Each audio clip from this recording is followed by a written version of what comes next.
ஓட்டம் எல்லார் வாழ்க்கையிலையும் இருக்கு. சில பேர் சந்தோஷத்தை தேடி ஓடுவாங்க, சில பேர் பணத்தை தேடி ஓடுவாங்க. அப்படி ஓடுற எல்லாரும்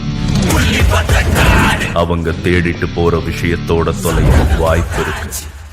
ஆனா அடையாளத்துக்காக ஓடுறவங்களும் சில அடையாளத்தை மாத்த ஓடுறவங்களும் என்னைக்கும் தொலைகிறது அடையாளமா தெரிவாங்க.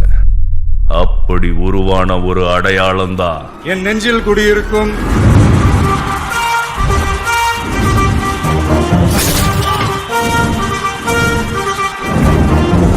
தன்னோட அடையாளத்தை மாத்தவும் முக்கியமா தனக்குன்னு ஒரு அடையாளத்தை அடையவும் ஆரம்பிச்ச ஓட்டம் 30 வருஷமா நிக்காம ஓடிக்கிட்டே இருக்கு.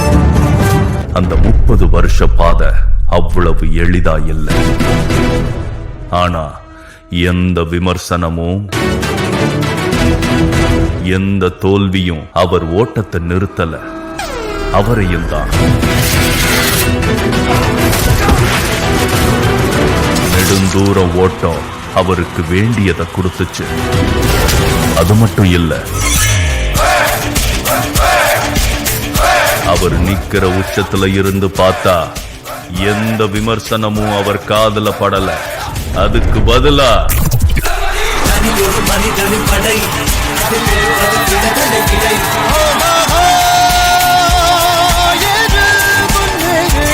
So the moral of the story is நம்ம கடமையை செம்மையா செஞ்சுட்டு அந்த நதி மாதிரியே போய்கிட்டே இருக்கணும்.